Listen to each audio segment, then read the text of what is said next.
Napa sommelier and tour guide James Matuszewski swirls and sips as he journeys around wine country. His destination showcases traditional Italian cuisine in a casual setting perfect for locals and visitors alike. You can find it in Napa at Bistro Don Giovanni.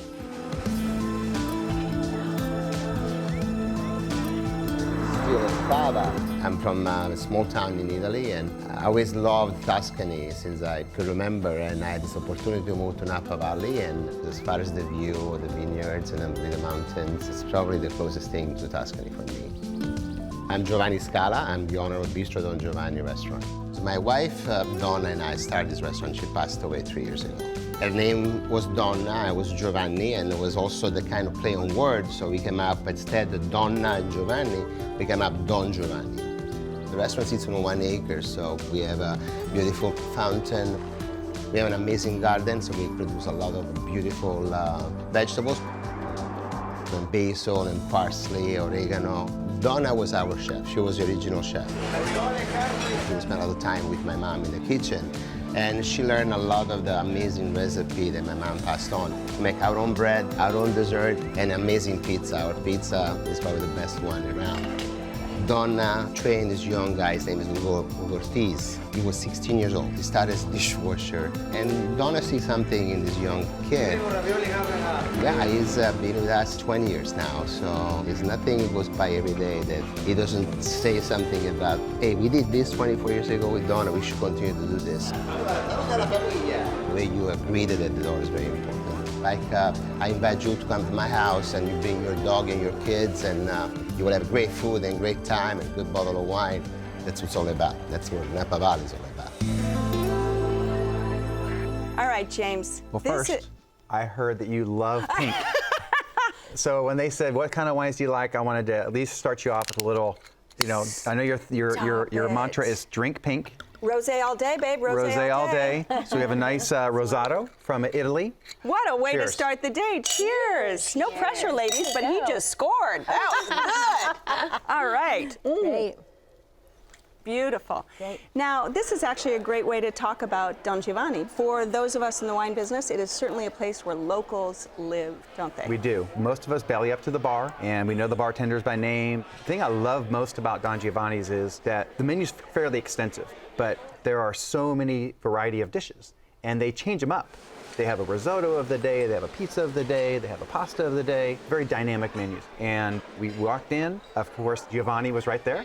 Who is the owner. Who's the owner, Right. Giovanni Scala, formerly of Scala's in San Francisco. Right. So, and his lovely wife, Donna, who passed away, but her spirit lives in the restaurant. Yes. It's really kind of a neat place to just watch, because it's locals, it's visitors, you'll see a winemaker come in. What was your experience? I love the environment. I really felt like I was coming home to somebody's home, more like a mansion, but still. A countryside. you know. Exactly. Everyone was so nice and laughing. All the tables were happy, and I think the vibe just felt like a home. We started with this fantastic bruschetta, but a little deconstructed. It had the broccoli rabe. It was really surprising because the broccoli rabe is really bitter, but the mozzarella really kind of softened that bitterness, and it came with a crusty bread. Just delicious. We found out that they make the bread there. The bread comes out when you first get there, and you can tell it's been made within an hour. Yeah. The focaccia is so good. Focaccia's amazing. Yeah, the focaccia. Did anybody was get really great. the spicy dipping sauce for the bread? No, we only had olive oil, but And that's the thing, is that they don't tell anybody about it. If you're a local, you go there, and the first thing you say is,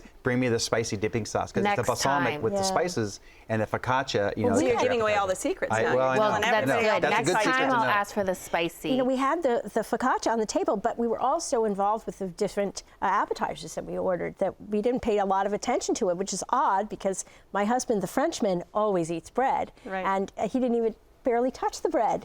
What did you have, Marilyn? I started with a Frito misto that was perfectly crusted, so flavorful, and they came with a spicy aioli.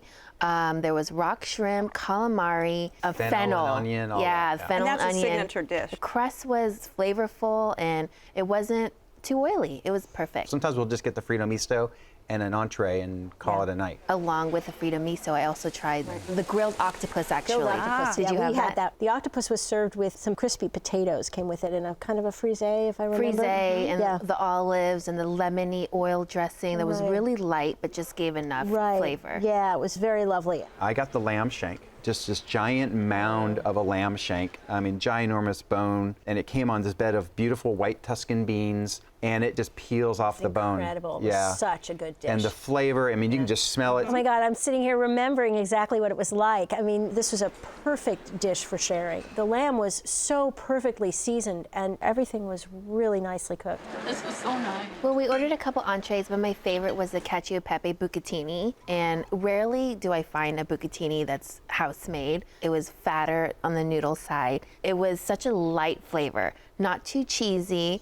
The only thing was the pepper wasn't ground as fine as I would like it. So each bite, I would have to bite into a almost whole pepper, which a is peppercorn? Yes, Like an yeah. actual- So it was okay. more strong than I'm used to. Right. But overall, it was a great dish. And let's talk a little bit about wine. They certainly have a very well-priced wine list for the quality of They wines do, that are they on do. there and the depth and breadth. And the servers know their wines, and they've got great wines by the glass.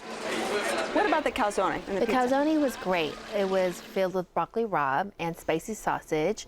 When I cut it open, the cheese just came oozing out. By that time, I was already 3 dishes in, so I didn't eat as much as I could have. I tried my best, but it was delicious, and I ate it the very next day. Did you have any room for dessert? I did. I had to have the lemon souffle. It was seasonal. Only 2 weeks out of the year do they make the lemon souffles, and it was paired with a raspberry sauce, and it was so good. Not too sweet, not too lemony. They told us that they make that with the lemons from the tree outside, which I thought was very cool. But we had the lemon souffle, which was lovely. It was just a little bit too rustic for me. I wanted something a little more sophisticated, I think. But we also had the chocolate cake, which was fabulous. Really my absolute favorite. Nice crust on the With the little chocolate gelato and Yeah. the warm chocolate. Right. I love desserts that match the cold and the warm, and this did it beautifully. All right, James, this is your spot. Give us a quick summary. This is easy. If you want just the best, fresh, local Italian food in Napa with the best casual atmosphere indoors or out, Don Giovanni's. Okay, and Betty. Oh, I would say exactly the same thing. Great place for before or after wine tasting. All right, and Marilyn. Great food, great service, and a great escape from the city. All right, if you would like to try Bistro Don Giovanni, it's located on Howard Lane, just off Highway 29 in Napa. The telephone number is 707-224-3300. It's open for lunch and dinner every day. Reservations are recommended, and the average dinner tab per person without drinks is around $50. Check Please Bay Area is made possible by the members of KQED and by IRG has in-trend surfaces, quieter marbles, and rare exotics. Over 10,000 slabs in stock today. IRG in Brisbane and Dublin and at marblecompany.com. Mattress systems from European Sleepworks, working to improve comfort and wellness for over 40 years. At Adeline and Ashby in Berkeley. Online at sleepworks.com. Oakland International Airport. Now with flights all over the world. iFlyOAK.com. Sutter Health CPMC, 7,000 employees, nurses, and physicians caring for their communities every day. Your city, your hospital. CPMC2020.org. La Tour Angèle Artisan Oils, French-inspired and handcrafted in Northern California. La Tour Angèle creates natural, healthy cooking oils that add new flavor to everyday dishes. Support for KQED comes from Total Wine & More, offering more than 8,000 wines, 2,500 beers, and 3,000 spirits. Total Wine & More, now with 6 Bay Area locations.